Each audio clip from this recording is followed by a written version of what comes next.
I just don't know where to catch them today. Should I throw top water? Should I drag it on the bottom? What line to use? What lures to use? What rod to use? What reel to use? Every time we go fishing, there's always a question. How do you know what's best for you? Well, don't worry guys, I'm gonna help break it all down and simplify it in the great debate of what's best for you. Spinning versus bait casting. Today on Kaptains Korner.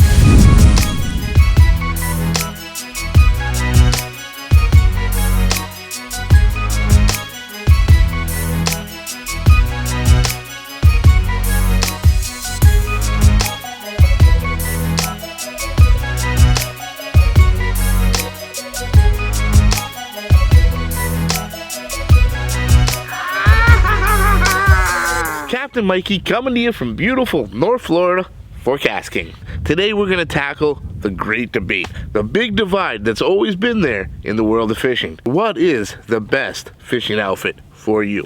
What's the most versatile? Which one's the easiest for you to use? Which one's the hardest for you to use? Which one will give you the most difficulties? And which one will you find the most success with? Big questions, and I'm going to do my best to try to answer those for you guys today on Kaptains Korner when we go over spinning versus bait casting.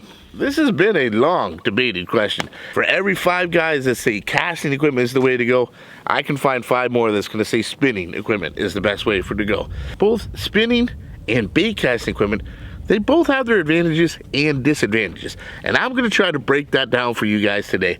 And hopefully by the end of this video we're going to be able to boil it down to what is the best suited setup for you and the way you choose to fish. Both these will get the job done. With time you can actually master just about any technique on either one of these.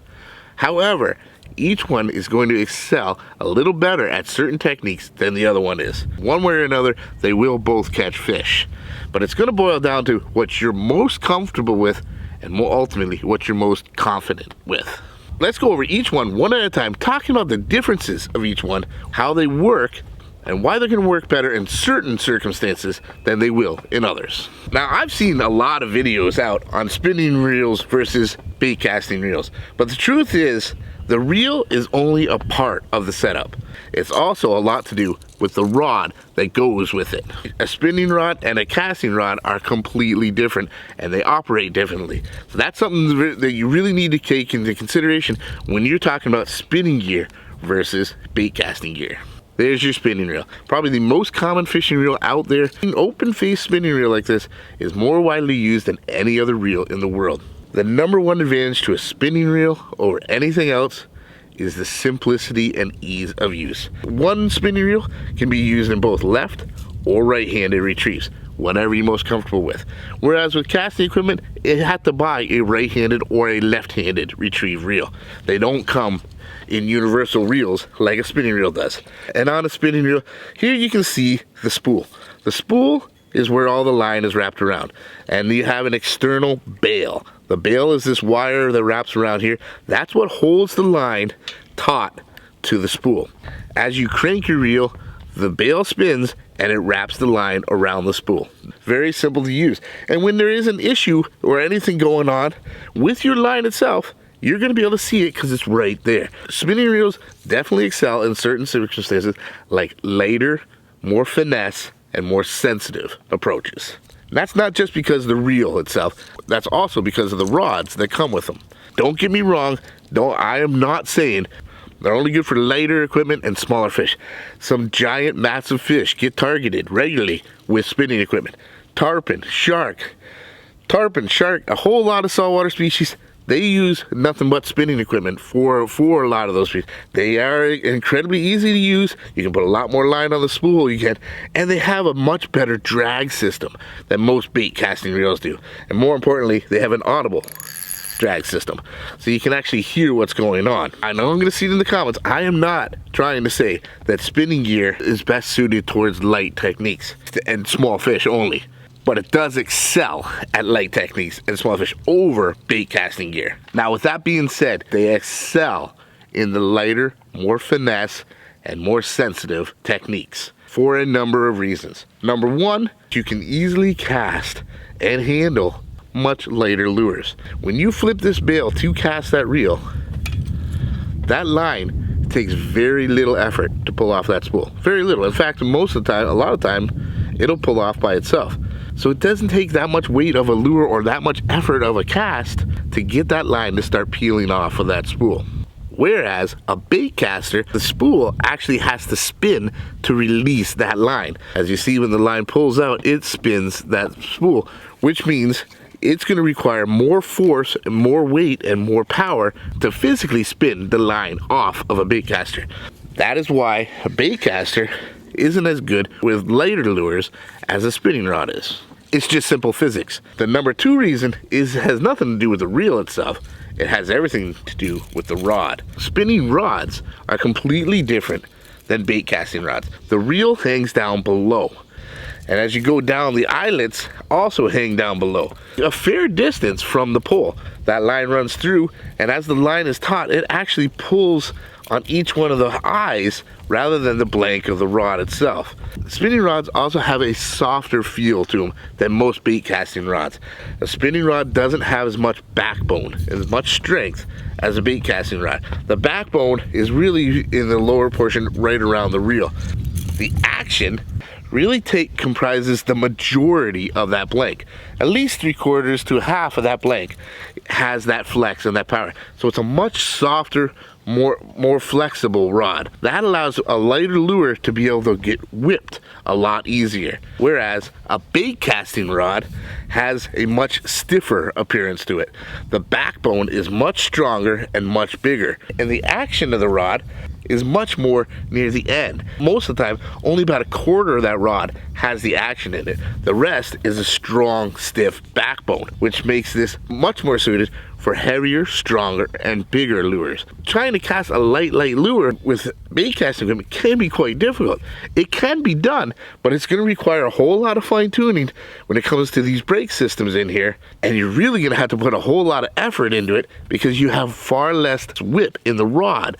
Again, simple physics. Also, because that soft parabolic flexibility in a spinning rod, that makes it excel at lighter lures that will generally have a thinner wire or smaller hook. Because it has that soft, steady flex to it, it's going to be able to keep those thin wire hooks pinned in that fish. When that fish jumps or that fish runs, it has that steady flex that stays with that even pressure, keeping those little hooks pinned. However, because it is softer and has a little more flex, any heavier lure with a thick wire hook, you really need to power a hook set and drive that hook home. It's going to have a little harder time getting those big heavy hooks to penetrate through a fish's mouth. That also makes spinning equipment the better choice when it comes to live bait presentations, because you have an open spool where that bait can move around and pull line freely, easy. You also have an easier adjustable drag system on it, and any live bait is going to have a much smaller hook presentation than those big heavy hooks on jigs and spinner baits, things like that. But spinning rods have some massive downfalls too. Spinning rods, far more than bait casting rods, are susceptible to line twist.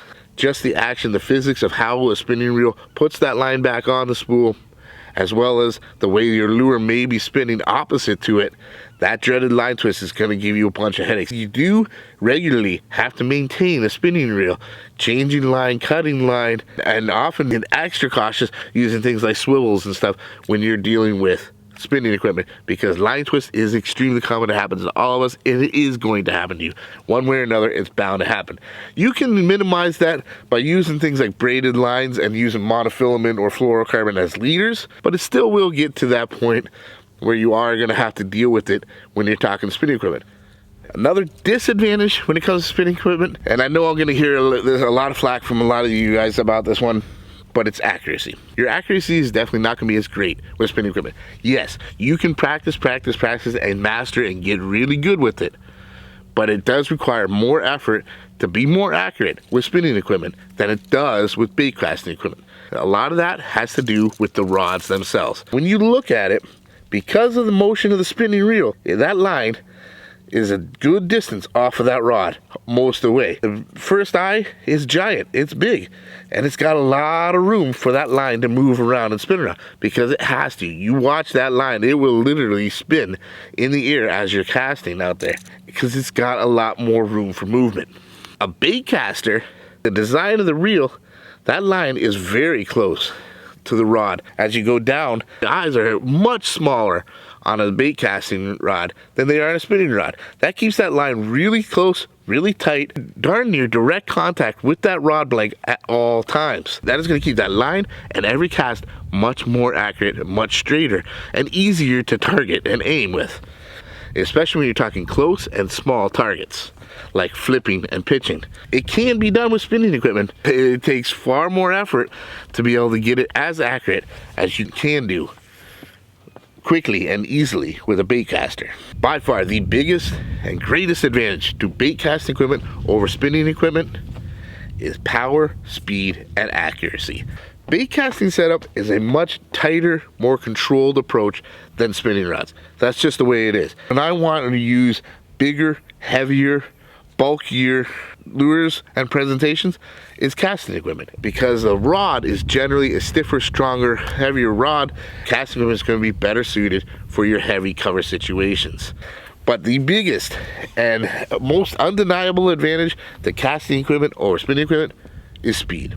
Bait casting reels and casting reels, they come in a variety of gear ratios, ranging down from the 4-to-1s all the way up into the high 9-to-1s now. The vast majority of spinning reels are only going to be in the 5-to-1 range. You just can't move a spinning reel as fast as you can move a casting reel. The speed that a bait caster can get for certain techniques and certain retrieves cannot be matched on spinning equipment. Certain topwaters and reaction baits where you really want to move that thing fast, the 5.2-to-1 on a typical spinning reel, it's not going to get the job done. You got a heavy buzz bait, keeping it up on the surface, it is awkward, and you were working hard with the spinning reel. You could have just tossed it on a 7.2-to-1 bait casting reel and not had to work yourself hard at all, and actually will find much more success that way. When you're fishing that heavy cover, the matted grasses, the thick heavy cover situations where any size fish can quickly pull you into that, you need the speed of a bait caster to pull them out as fast as you can before they can even get the chance to bury you in that. The spinning rod, you don't have that speed to get them out. You more than likely aren't going to get that fish out fast enough before it's going to wrap you up in all of that heavy cover, and more than likely going to break your rod or your line and altogether make it for a very rough afternoon. If you had the proper bait caster and a higher gear ratio, you got that strike, you hammered that hook set, and you pulled them out of there as fast as you can before they even had the chance to ruin your day. Massive disadvantage to bait casters, they aren't that easy to use. They do require practice, they do require an element of skill. I guarantee a lot of the people that will say they prefer spinning equipment to bait casting equipment is because they ran across issues trying to deal with casting equipment. There's a lot to get used to. There's a lot more involved when you're talking specific braking systems on how fast that spool spins. With that, the dreaded bird's nest. When you fire that lure, the spool is spinning slower than the line wants to come off it. The line is going to spool up, make a tremendous mess, and an absolute nightmare at times to fix. It happens to all of us, but we eventually learn, and when you do learn, the accuracy, the speed, and the power that can be used in a bait caster cannot be matched. It just simply cannot. Don't expect to just pick up your very first bait caster and be accurate with it right away. You have to practice. You have to get used to it. Once you get there, once you got the hang of it and you really understand what's going on, it opens up a whole new area of fishing and techniques that just can't be done with spinning equipment. At least not as effectively or successfully. But don't trust me, in the end, it's well worth it. So there you have it. Each one has its unique specific advantages, and each one has its unique specific disadvantages. The easiest to use and probably the most versatile, that's going to go to advantage spinning reel. Speed, power, accuracy. That's going to go advantage bait casting. The truth is, I don't take a trip without bringing both. So again, what's best for you? Well, that's up to you and your confidence. In the great debate of spinning gear versus casting gear, it's not all about the reels. It's about the setup and the situation. My advice is get them both, learn them both, and you're going to cover all the bases and have that much more success next time you're on the water. Well, guys, I really hope you did enjoy this. I hope you learned a little something. And if you did, make sure you smash the heck out of that like button. and leave a comment on anything else you'd like to see us film here. We'll do our very best to make a video out of each and every one of those. But most importantly, guys, subscribe to that channel and make sure you stay tuned for the next episode of Kaptains Korner. On behalf of KastKing, I'm Captain Mikey, signing out. The future is bright. You keep those lines tight.